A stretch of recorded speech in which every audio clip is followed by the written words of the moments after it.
O'Connor, the American novelist, justified the occasional extremes she went to in her writing when she said, "To the hard of hearing you shout, and for the almost blind you draw large and startling figures."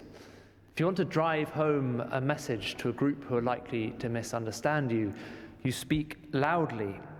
And it seems this is exactly the approach Jesus takes in today's gospel. His words about cutting off hands, plucking out eyes, are blunt, to say the least. The language is uncomfortably strong. And the point Jesus is making is clear. If anything stands in the way of your salvation, get rid of it. Whatever gets in the way must go. And the trilogy of hands, feet, and eyes is meant to be holistic. Job refers to the same three organs when he proclaims his desire for purity. If my step has turned aside from the way, and my heart has followed my eyes, if any spot has clung to my hands, let God know my integrity.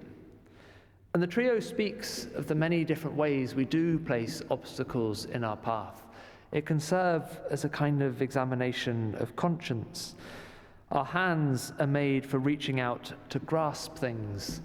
What is it that I cling on to? What do I hold that is created in the place of my Creator?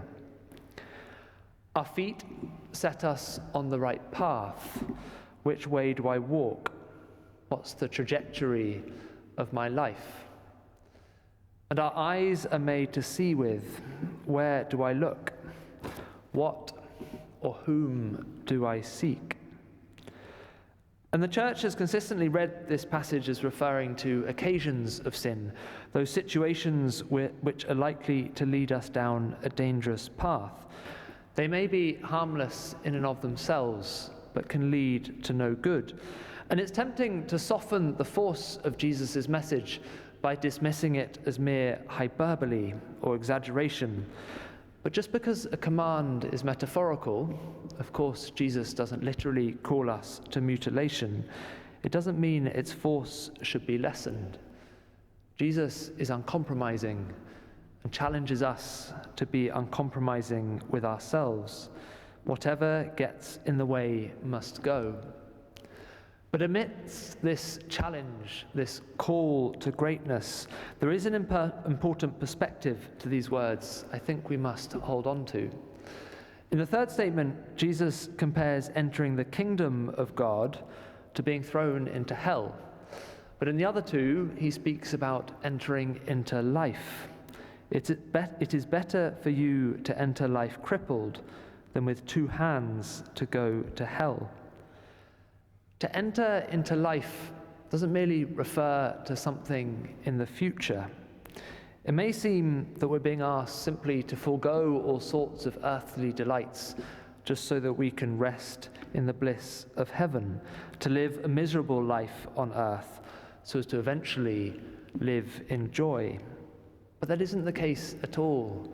The urgency of Jesus' words, the force of them, is because we're called today to enter into life here and now.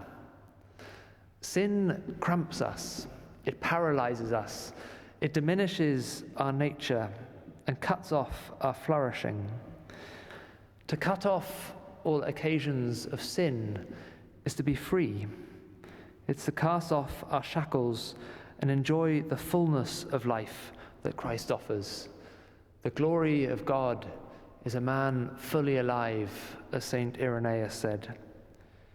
Jesus calls us to this today, and his words chime with the encouragement of St. Paul. The night is far gone, the day is at hand.